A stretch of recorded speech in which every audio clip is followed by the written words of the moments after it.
Welcome to Pallavi TV. ఓవరాల్గా వార్లో అయితే ఒక పెద్ద ట్విస్ట్ అయితే వచ్చిందనుకోవాలి.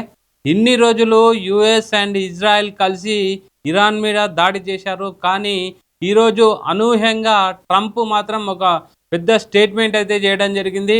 అంటే ఇజ్రాయెల్కి అయితే ఒక వార్నింగ్ అయితే ఇవ్వడం మనం ఈరోజు అబ్జర్వ్ చేయొచ్చు. ఇది యుద్ధంలో ఒక పెద్ద ట్విస్ట్ అని చెప్పాలి. యాక్చువల్గా ఇన్నర్గా ఏమైంది అసలు అంటే ఇజ్రాయెల్‌తో కలిసి ఇరాన్ మీద దాడి చేసిన ఇన్ని రోజులు, ఇప్పుడు మాత్రం ఇజ్రాయెల్‌కి మాత్రం ఆపోజిట్‌గా అంటే ఇజ్రాయెల్‌కి మాత్రం ఒక ప్రెషర్ చేయడం అయితే మనం ఈరోజు ట్రంప్ చూడొచ్చు. ముఖ్యంగా ఆయన చెప్తున్నదేందంటే, ఇంతవరకు జరిగింది చాలు. లెబనాన్ పైన దాడి ఆపేయండి. బాంబుల దాడి ఇక చేస్తే ఊరుకునేది లేదని లెబనాన్ పైన అంటే నెతన్యాహుకు డైరెక్ట్ వార్నింగ్ ఇవ్వడం, సోషల్ ట్రూత్‌లో పోస్ట్ చేయడం అయితే అబ్జర్వ్ చేయొచ్చు. ఓవరాల్‌గా ప్రజెంట్ ఇన్ని రోజులైతే కలిసి యుద్ధం చేసిన వాళ్ళు సడెన్‌గా ఇట్లా ప్లేట్ ఫిరాయించడం అయితే అంటే చాలామంది అంటే వివిధ దేశాలైతే ఆశ్చర్యపోతున్నాయి. ట్రంప్ వెనకాల ఈ వ్యాఖ్యల వెనకాల అసలు కారణం ఏంది అని అయితే ప్రెజెంట్ అయితే బాగా అంటే ఒక ఒక హాట్ టాపిక్‌గా మారింది. అంటే ప్రపంచ దేశాలు చూస్తుండగానే నెతన్యాహుకి ఒక ప్రెషర్ తీసుకురావడం అనేది ఒక పెద్ద ట్విస్ట్ వార్‌లో అని చెప్పొచ్చు. ముఖ్యంగా ఆయన చెప్పేదేందంటే అమెరికా స్టేట్మెంట్ వెనుక అసలు అర్థం ఏమిటంటే, అమెరికా మాజీ అధ్యక్షుడు డొనాల్డ్ ట్రంప్ పేరు వచ్చిన ఒక స్టేట్మెంట్ అయితే అంతర్జాతీయ రాజకీయాల్లో చర్చనీయాంశంగా మారింది. ఈ ప్రకటన అమెరికా, లెబనాన్, ఇజ్రాయెల్ మరియు హిజ్బుల్లా మధ్య జరుగుతున్న పరిస్థితులపై కీలక సందేశాలు ఉన్నాయి. ముఖ్యంగా న్యూక్లియర్ డస్ట్ అసలు అర్థం ఏంటి? స్టేట్మెంట్‌లో ఒక న్యూక్లియర్ డస్ట్ అనే పదం ఉపయోగించడం గమనార్హం. ఇది నిజంగా అణుదాడి కాదు. కానీ అమెరికా సైనిక శక్తిని సూచించే ప్రతిష్టాత్మక పదం. ముఖ్యంగా B-2 బాంబర్ల ప్రస్తావన ద్వారా అమెరికా వద్ద ఉన్న అత్యాధునిక ఆయుధ సామర్థ్యాన్ని చూపించడం లక్ష్యమని ఆయన స్టేట్మెంట్‌లో ఉంది.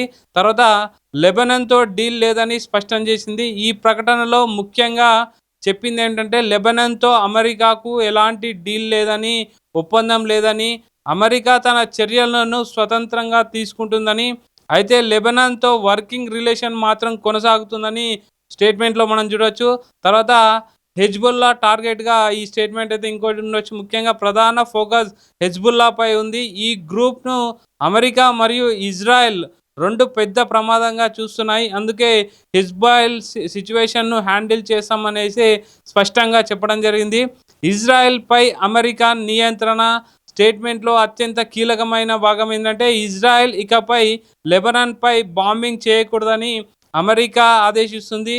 ఇది చెప్పడం అనేది నిజంగా జరిగితే మిడిల్ ఈస్ట్‌లో అమెరికాలో అంటే ఈ ప్రభావం ఎంతవరకు ఉందో చెప్పొచ్చు. అంటే ఇజ్రాయెల్‌పై కూడా ఈ రకమైన అధికారాన్ని చూయించడం అనేది అమెరికా ఆధిపత్యానికి మరొక ఎగ్జాంపుల్ అని చెప్పడం జరుగుతుంది. తర్వాత ఎనఫ్ ఈజ్ ఎనఫ్, యుద్ధానికి బ్రేక్ అని చెప్పడం జరిగింది. చివరగా ఎనఫ్ ఈజ్ ఎనఫ్ అని చెప్పడం ద్వారా కొనసాగుతున్న యుద్ధ పరిస్థితులపై అసహనం వ్యక్తం చేసింది. అంటే ఇకపై ఉద్రిక్తతలు తగ్గించాలని అమెరికా సంకేతం ఇస్తున్నట్టు మనం తెలుస్తుంది. ఈ విధమైన నిర్ణయాలు అమల్లోకి వస్తే అమెరికా ప్రభావం మరింత పెరుగుతుంది. హెజ్బుల్లాతో నేరుగా ఘర్షణకు దారితీస్తుంది. లెబనాన్‌లో స్థిరత్వం తీసుకురావాలని ప్రయత్నం చేస్తున్నారు ట్రంప్. ఇజ్రాయెల్‌తో కూడా కొన్ని విభేదాలు రావచ్చు అనేసి అంటే చాలామంది ఎక్స్‌పర్ట్ చెప్పడం జరుగుతుంది. ఈ స్టేట్మెంట్‌లో ఒకవైపు అమెరికా సైనిక శక్తిని చూపిస్తూనే, మరోవైపు యుద్ధాన్ని ఆపాలనే ప్రయత్నం కూడా కనిపిస్తుంది. కానీ అది శాంతికి దారితీస్తుందా? లేదా కొత్త యుద్ధానికి కారణమవుతుందా అనేది చూడాల్సి ఉంది. సో, ఈ విధంగా చూస్తే మనకు ముఖ్యంగా ట్రంప్ యొక్క స్టేట్మెంట్ అనేది చాలా ఒక పెద్ద ట్విస్ట్. ముఖ్యంగా ఎనఫ్ ఈజ్ ఎనఫ్. సో, బాంబుల దాడిని ఇక ఆపండని నెతన్యాహుకు డైరెక్ట్‌గా వార్నింగ్ ఇయ్యడం మనం అబ్జర్వ్ చేయొచ్చు. హెజ్బుల్లాకు మెయిన్ టార్గెట్‌గా కూడా చేయడం జరిగింది.